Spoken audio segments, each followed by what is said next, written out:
Hello everybody, welcome to PAVA Nostalgia. Sorry I wasn't here last week, but this week we'll be talking about PAVA Nostalgia and the PAVA Nostalgia, about something that I like a lot, music. As you guys know, I'm a Pokemon nerd, I'm a anime nerd, I'm a video game nerd, and I'm also a music nerd. I like my music, especially the alternative, rock slash hard slash rock slash modern, whatever you want to call it, but I like my rock. And so I decided to listen to an album from 2001.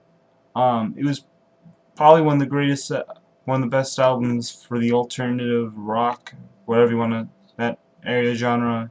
And it really was really good. It's called Chop Suey by System of a Down.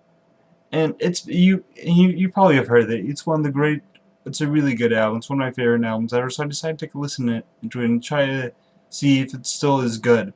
Yes!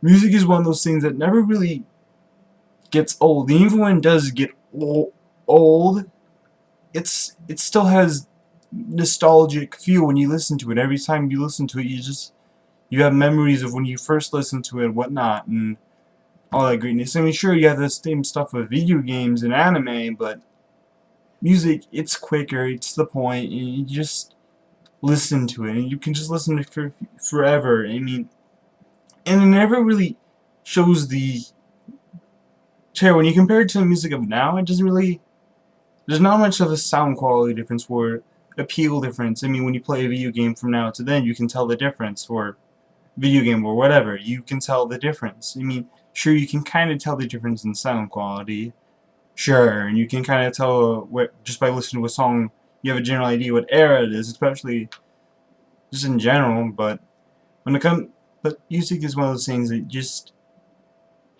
it never really gets old, in my opinion. Music never really, I mean, even people sometimes even listen to music of the 40s. I mean, yes, that's old music, but some people still listen to it. And I mean, like I said, music is one of those things that get old, and this album is really good. I mean, it has three songs that everyone pretty much knows. I mean, one song is pretty much infamous. I mean, the average person my age, between the ages of like 18 to 24, kind of knows the song Chop Suey. I mean, even if you don't know it by name, you know the lyrics. Why do angels deserve to die? Why try?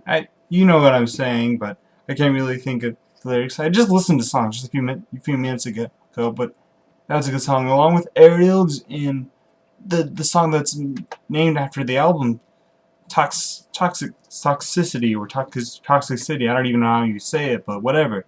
Both of the songs got some radio play and still have some radio play on the alternative and rock, and the rock radio stations. And there's like, I've even heard like some of the other songs on the album been on the radio at least once or twice. I mean, I've pretty much heard almost every single song on the album on the radio, except for like one or two.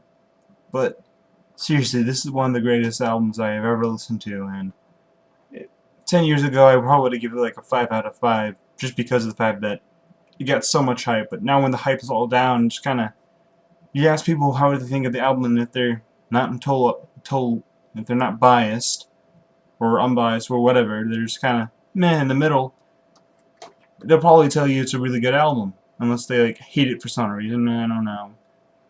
But the average person will tell you that this is a good album, and this is probably one of the goodest, probably the best album when it comes to alternative in a year. So that year anyway, of 2001. So it was a really good album. I love it, and I'm not gonna give it a 5 out of 5, and I really don't judge it by 5 out of 5s, even though that's generally what music goes by. I'm gonna judge it by at 10.